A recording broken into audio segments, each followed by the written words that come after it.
Auparavant, une autre question Internet. Parmi les internautes qui, par centaines, se sont adressés sur le site de TF1, indépendamment des thèmes que nous avons abordés ce soir, on en a vu un tout à l'heure, il y en a un autre difficile maintenant. Je vous pose la question, il est lié à l'immigration.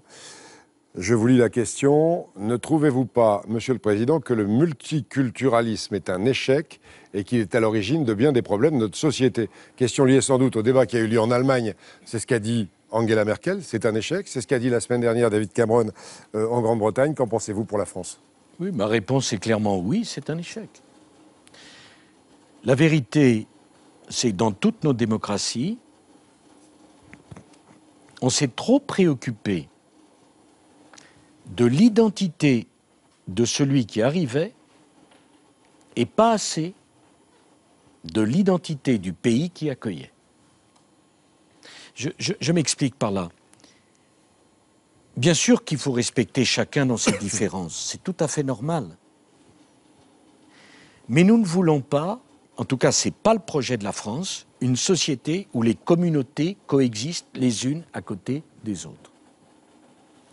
Si on vient en France, on accepte de se fondre dans une seule communauté qui est la communauté nationale.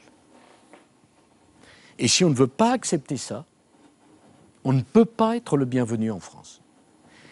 Les pays comme l'Angleterre ou les États-Unis qui ont pensé développer ce multiculturalisme, c'est-à-dire communauté par communauté, ont renforcé les extrémistes, chacun oubliant qu'il appartenait à une communauté nationale, a développé ses défenses contre les autres. Nous ne voulons pas de cela. Nous ne voulons pas de cela. Voilà. Et les choses sont parfaitement claires. Je suis de l'avis de Mme Merkel et de M. Cameron. Nous ne pouvons pas de cela. Alors, ça pose la question, bien sûr, qui vient de... Et ne faisons pas la langue de bois. Ça pose la question de l'islam et de nos compatriotes musulmans. Elle est posée. Et refuser d'évoquer cela au prétexte que des extrémistes de tous les côtés peuvent s'en emparer, c'est une erreur. On ne résout pas les problèmes en refusant d'en parler. Il y a clairement posé un problème. Ma position est la suivante. Nos compatriotes musulmans doivent pouvoir vivre, pratiquer leur religion, comme n'importe quel de nos compatriotes, juifs, protestants, catholiques, mais il ne peut s'agir que d'un islam de France et non pas d'un islam en France. Ça, c'est pas possible.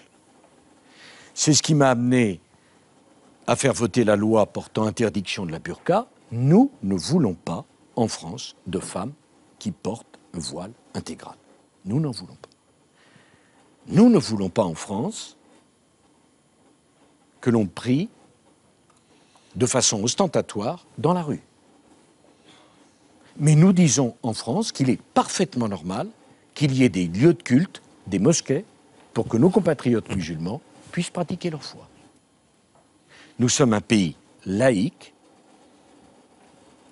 Il y a une séparation entre les religions et l'État.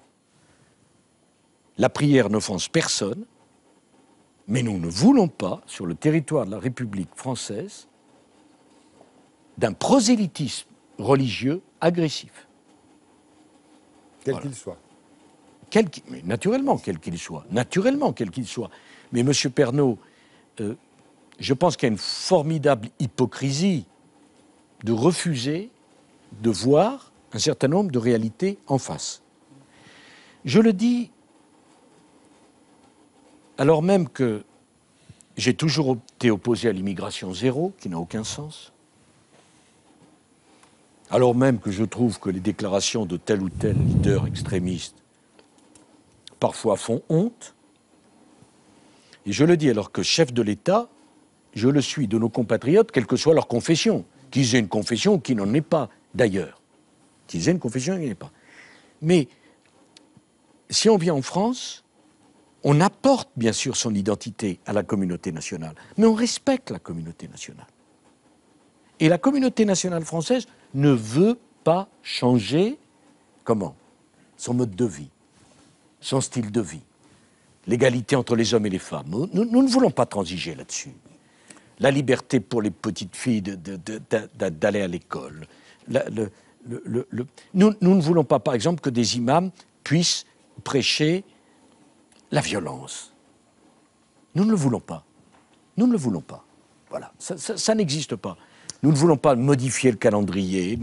Nous considérons que la religion, et c'est éminemment respectable, mais ça fait partie du domaine privé, ça ne fait pas partie du domaine public.